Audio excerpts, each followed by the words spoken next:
기도드리시겠습니다. 사랑이신 하나님, 하나님을 알아가게 하시고 하나님을 사랑하게 하시니 감사합니다. 온 마음 다해 주님을 사랑하고 온 마음 다해 주님을 따르겠습니다. 우리의 선한 목자이신 우리 주 예수 그리스도의 이름으로 기도드립니다. 아멘. 자, 오늘은 아는 사람들이라는 말씀으로 주님의 은혜를 함께 나누도록 하시겠습니다. 자, 여기에 모이신 여러분들이 아주 어린아이였거나 혹은 태어나지도 않았던 1997년에 US 뉴스 앤 월드 리포트라고 하는 잡지가 이런 설문조사를 했습니다. 미국 사람들한테 여러 사람의 이름이 적힌 리스트를 주고 이렇게 물어본 겁니다. 당신이 생각하기에 천국에 갈 가능성이 누가 조금이라도 있습니까? 응답자의 52%가 당시의 미국 대통령이었던 빌 클린턴이 그렇게까지는 나쁜 사람은 아니니까 천국에 갈 거라고 대답했습니다. 또 1997년 8월 31일에 사망한 영국의 다이애나 왕세자비는 60%의 득표로 클린턴 대통령보다 더 많은 득표율을 받았습니다. 그리고 마더 테레사 수녀님이 79%의 지지를 받았습니다. 테레사 수녀님은 79%의 득표율로 2위를 했습니다. 그렇다면 과연 1위는 누구일까요? 천국에 들어가야 하는 사람 1위는 도대체 누구일까요? 역시 천국이라고 하니까 빌리 그레이엄 목사님이나 팀 켈러 목사님 같은 미국의 대표적인 목사님들이 1위를 하지 않았을까 합니다만 그렇지 않았습니다. 87%의 압도적인 지지를 받아서 당연히 천국에 들어가야 하는 사람 1위는 바로 자기 자신이었습니다. 천국에 들어가야만 하는 사람 1위는 바로 나였습니다. 나야 나. 천국의 주인공은 나야 나. 물론 예수님을 믿는 사람은 누구나 천국에 갑니다. 이건 확실하고도 변함이 없는 사실입니다. 하지만 문제는 나 스스로를 어떻게 생각하느냐입니다. 나를 어떤 사람으로 알고 있느냐입니다. 나를 다른 사람들보다 잘나고 대단한 사람이라고 생각하느냐, 아니면 나 자신을 낮추고 겸손한 자세로 살아가느냐, 이것이 문제입니다. 자, 그런데 설문조사를 따른다면 87%나 되는 천국 백성들이 살고 있는 이 세상은 곧 천국이어야 하지 않습니까? 전체 인구 중에서 87%나 천국에 들어가기 합당한 사람들이 살고 있는 이 땅이 거의 천국이어야 할 거 아닙니까? 하지만 그렇지 않습니다. 그다지 천국 같지는 않습니다. 이렇게나 스스로 믿음이 좋고 착하고 성실하다는 사람들이 모여서 살고 있는 이 세상은 왜 천국처럼 좋은 세상이 아닌 것일까요? 그건 하나님을 모르고 있기 때문입니다. 힘써서 최선을 다해서 하나님을 알려고 하질 않기 때문입니다. 그리고 오늘 본문은 그 누구보다도, 심지어 나 자신보다도 우리가 먼저 알아야 하는 분은, 우리가 정말로 힘써서 알아야 하는 분은 바로 하나님이라고 우리에게 말씀합니다. 오늘 본문인 호세아서의 배경은 지금 우리 시대와 많이 닮아 있습니다. 호세아서의 시대적, 역사적 배경은 다음과 같습니다. 호세아 당시 북이스라엘의 왕 여로보암 2세는 북이스라엘을 창건 이래로 가장 강력하고 부강하고 융성하게 키운 왕이었습니다. 성서학자들은 당시 북이스라엘의 북쪽, 동쪽 영토가 이스라엘이 가장 강력했던 시기인 다윗이나 솔로몬 때의 영토와 맞먹는 정도라고 합니다. 하지만 당시 북이스라엘의 영적 상태는 심각한 수준이었습니다.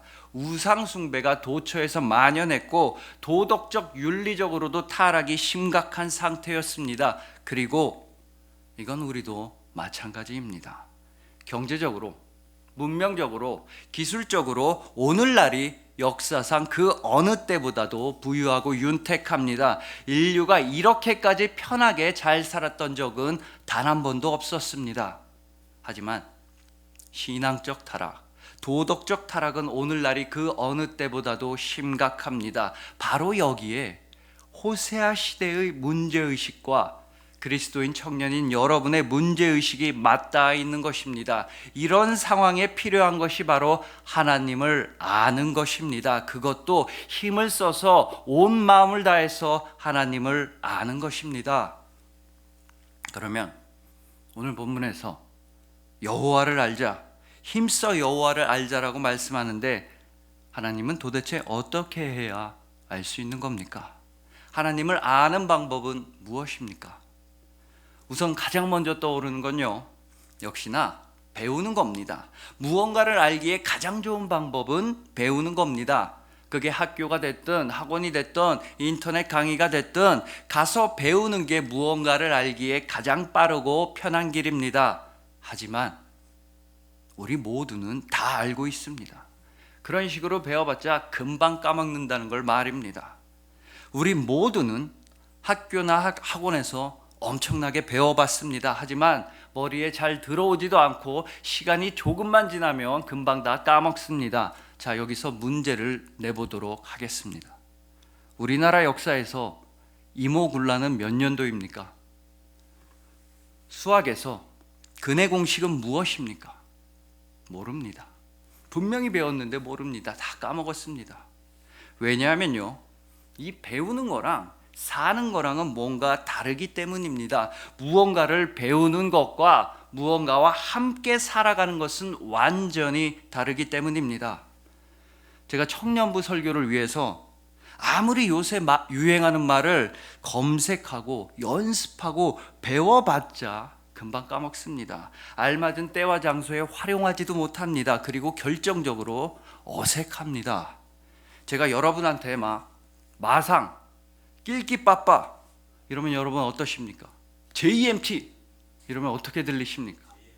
어쩐지 어색하고 오글거리지 않습니까?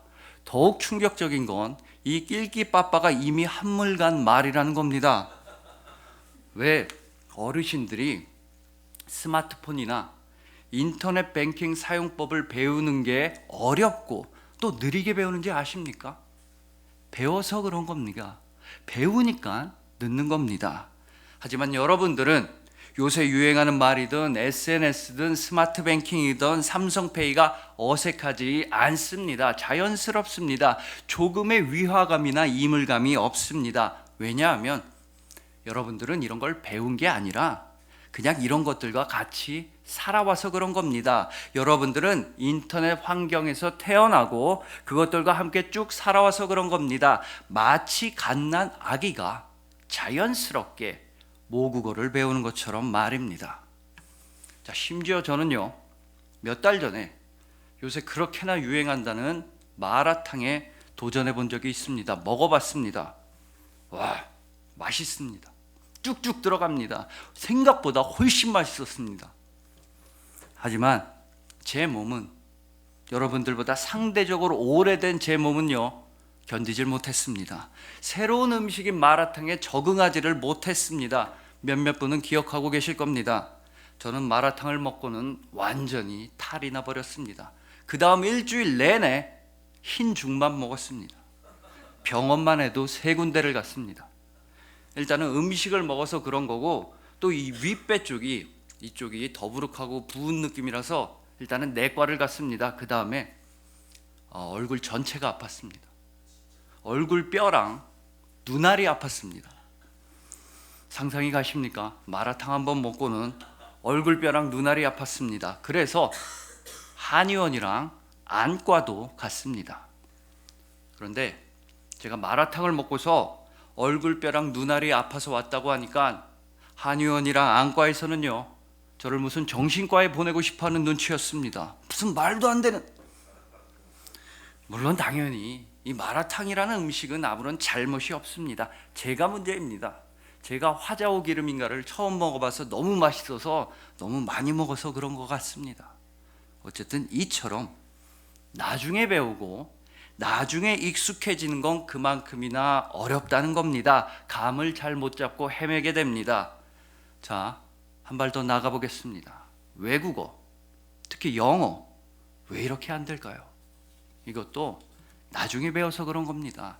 그래서 똑같은 대한민국 사람이지만 우리는 영어를 잘 못하고 아주 어릴 때부터 유아원, 유치원 때부터 영어를 배운 세대의 아이들은 영어를 잘 하는 겁니다. 아주 어릴 때부터 영어랑 같이 살았단 말이죠.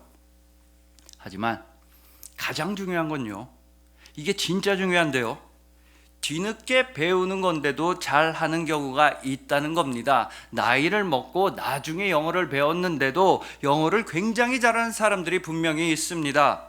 그건 영어를 좋아해서 그런 겁니다. 영어로 읽고 듣고 말하는 걸 좋아하는 경우인 것입니다. 이때는 그냥 막 배우는 게 아니라, 억지로 배우는 게 아니라 계속해서 영어랑 같이 있으려고 합니다. 계속해서 어떻게든 영어를 써보려고 합니다. 영어로 생활하는 게 재미있어서 영어를 잘 하게 되는 것입니다. 더 쉬운 예로는 게임이 있습니다. 오락이 있습니다. 게임을 좋아하면요, 뜯어 말려도 게임만 합니다. 게임과 사랑에 빠지면 게임에서 저도 게임을 계속합니다. 지면 화가 나서 그만두는 게 정상인데 저도 게임을 계속합니다. 또 낚시에 빠지면요, 정신을 못 차리고 낚시만 합니다. 즉, 여러분들이 잘 아시는, 노력하는 자는 좋아하는 자를 이기지 못하고 좋아하는 자는 즐기는 자를 이기지 못한다. 바로 이 말이 적용되는 것입니다. 여러분들도 누구나 다 그런 경험이 있으실 겁니다. 좋아하는 마음으로 시험 공부를 하지 않고 엄마한테 혼나지 않으려고 억지로 공부하다 보면 꼭 이런 사태가 벌어집니다.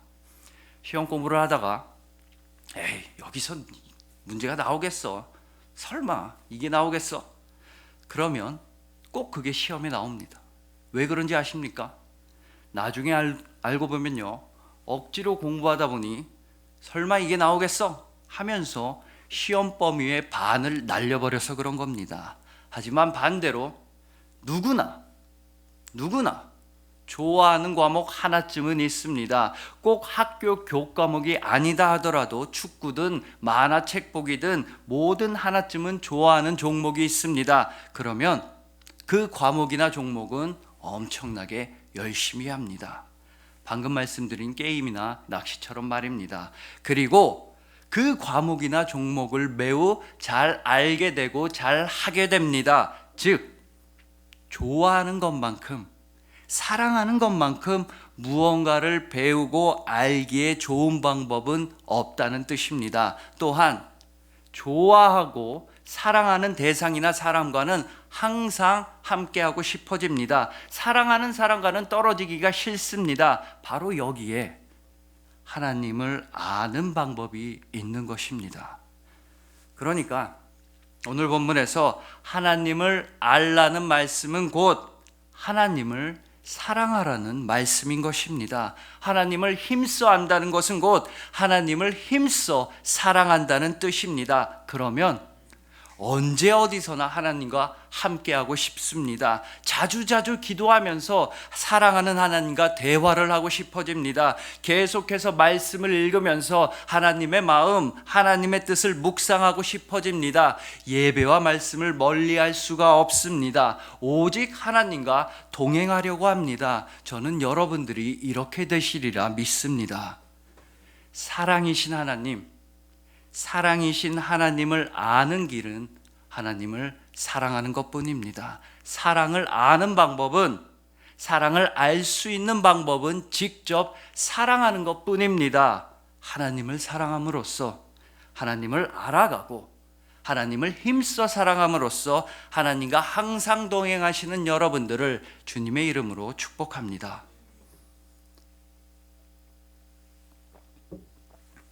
자, 이쯤 되면요, 여러분들은 아주 당연하고도 매우 합리적인 의문이 하나 생기실 겁니다. 갑자기 어떻게 하나님을 사랑하지? 좋아하지도 않는 대상을 사랑하는 그런 방법을 내가 진작에 알았으면 영어를 좋아하게 돼서 토익 990점 만점을 받았겠지. 공부를 좋아하게 되어가지고 전과목 올백을 진작에 받았겠지. 아니, 어떻게 하나님을 억지로 사랑하라는 겁니까?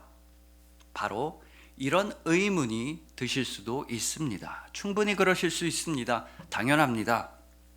하지만 이 세상 일을 사랑하기는 어렵지만 하나님을 사랑하기는 쉽습니다. 그 둘 사이에는 아주 간단하면서도 결정적인 차이가 있기 때문입니다. 그건 바로 이 세상의 일들은 여러분을 사랑하지 않지만 하나님은 여러분을 사랑하신다는 사실입니다. 하나님께서 여러분을 너무나도 사랑하신다는 그 영원한 진리가 여러분이 하나님을 사랑할 수 있게 합니다. 자, 영어는, 잉글리시는 여러분을 좋아하지 않습니다. 영어한테 사랑받는 분 계십니까? 또 회사는요, 여러분을 사랑하지 않습니다. 회사가 여러분한테 월급을 주는 이유는 여러분한테 기대하는 게 있어서 그런 겁니다. 자본주의 사회에서 회사의 목적은, 기업의 목적은 이윤 창출입니다. 그 이윤 창출에 여러분들이 도움이 되기 때문에 회사에서 여러분에게 월급을 주는 것입니다. 회사가 여러분을 사랑한다면, 정말로 사랑한다면 여러분이 출근을 하지 않아도, 여러분이 업무 시간에 게임을 하고 딴짓을 해도 여러분을 끝까지 어떻게든 품어주려고 할 겁니다. 하지만 절대로 회사의 사랑을 시험해 보지는 마십시오. 그러다 큰일 납니다. 이 세상의 대부분의 일들은 여러분을 사랑하지 않습니다. 일방적으로 좋아하지 않습니다. 오히려 여러분들이 돈을 주고 돈을 내서라도 그 일을 하고 싶어 합니다. 게임도 그렇고 옷도 그렇고 유행하는 음식도 마찬가지입니다. 여러분이 돈을 내야 그 일을 할 수가 있습니다. 자, 한번 생각해 보십시오. 예를 들어 누군가가 어떤 의도나 목적을 가지고 여러분과 친하게 지내려고 한다고 해봅시다. 여러분의 돈을 노리고 여러분 주위에서 얼쩡거린다고 생각을 해봅시다. 우리는 그런 사람을 가리켜서 전문용어로 사기꾼이라고 부릅니다. 그 사람은 여러분한테 관심이 있는 게 아니라 여러분의 돈에 관심이 있는 겁니다. 여러분을 좋아하는 게 아니라 여러분의 돈을 좋아하는 겁니다. 이렇듯 어떤 사람과 나 사이에 특정한 목적이나 이유가 있다면요, 그 사람은 나를 좋아한다고 말하기 어렵습니다. 나를 사랑한다고 보기 어렵습니다. 그건 진정으로 좋아하고 사랑하는 게 아닙니다. 좋아하는 건요, 그냥 좋아하는 겁니다. 사랑하는 건 그냥 사랑하는 겁니다. 다른 이유가 없습니다. 다른 목적이 없습니다. 다른 의도나 계산이 끼어들 자리가 없는 겁니다. 유일한 목적은 함께 하고 싶은 겁니다. 함께 지내고 함께 살고 싶은 겁니다. 자, 이런 경우도 있습니다. 지금으로부터 거의 7, 8년 전에 제가 다니던 대학원에서 교수님들과 어색한 식사 자리가 있었습니다. 무슨 심포지엄인가 포럼이 끝난 후에 진행된 식사라서 서로 다른 과 교수님들이 막 섞여 있는 자리였습니다. 서로 공통점도 없고 과도 다 다르니까 교수님들끼리도 딱히 할 말이 없어 보였습니다. 그런데 그 교수님들이 순간적으로 확 집중하는 이야기가 하나 있었습니다. 학과도 다르고 전공도 다르고 나이랑 성별이 다 다른데도 그 교수님들을 완전히 하나로 만드는 이야기가 있었습니다. 그건 바로 강아지 얘기였습니다. 각자 집에서 키우는 강아지 얘기를 하니까 교수님들이 하나같이 신나서 막 이야기를 하는 겁니다. 우리 개는 어떻고 우리 개는 저쩌고. 그 중에서도 한 교수님의 말씀이 아직도 기억이 납니다. 이렇게 학교에서 퇴근하고 집에 가면 자기 집 강아지가 매일매일 너무나 반갑게 맞아준다는 겁니다. 현관까지 와서 막 꼬리를 흔들고 난리를 치고 막 환영해 준다는 겁니다.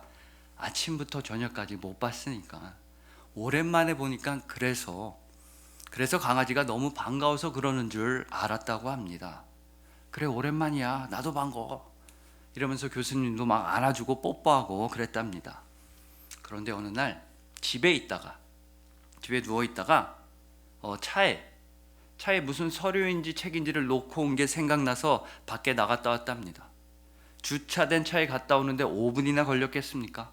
금방 갔다 온 겁니다. 그랬는데도 강아지가 똑같이 변함없이 반갑게 맞이해 주더라는 겁니다. 꼬리를 흔들고 난리를 치면서 달려들더라는 겁니다. 하루 종일 못 보나, 일주일을 못 보나, 5분을 못 보나 이 강아지는 자기를 한결같이 똑같이 너무나 반가워하더라는 겁니다. 그래서 이 교수님은요, 엄청난 감동을 받았습니다. 이 세상에 그 누구도 자기를 이렇게까지 좋아해 주는 존재는 없다는 겁니다. 자기 자식들도, 자기 부인도 자기를 이렇게까지는 좋아해 주지 않는다고 합니다. 자, 이 강아지한테 다른 목적이 있습니까? 이 강아지는요, 그냥 보호자가 반가운 겁니다. 보호자랑 놀고 싶은 겁니다. 같이 시간을 보내고 싶은 겁니다. 그러니 이 강아지를 어찌 사랑하지 않을 수가 있겠습니까? 여러분, 하물며 강아지도 이렇습니다. 강아지가 여러분을 너무나 사랑하면요, 여러분은 강아지한테 마음을 열게 되어 있습니다. 여러분의 친구, 여러분의 가족, 여러분의 애인은 다른 이유나 목적이 있어서 여러분을 좋아하고 사랑하는 게 아닙니다. 그냥 여러분이 좋은 겁니다. 그냥 여러분을 사랑하는 겁니다. 그저 여러분을 좋아하고 사랑하는 것입니다. 그리고 여러분들도 마찬가지로 여러분의 친구, 여러분의 애인, 여러분의 가족을 그 어떤 다른 계산과 목적을 가지고 대하는 것이 아닙니다. 그냥 좋아하고 그냥 사랑합니다. 그것뿐입니다. 그러니까 결국 사랑 그 자체만이 사랑을 불러일으킵니다. 사랑 그 자체만이 사랑을 불러일으킵니다. 아무것도 섞이지 않은 순수한 사랑만이 여러분을 사랑하는 사람으로 만듭니다. 그리고 하나님은 사랑이십니다. 그것도 완전한 사랑, 온전한 사랑, 영원한 사랑, 순수한 사랑이십니다. 요한일서 4장 16절 말씀입니다.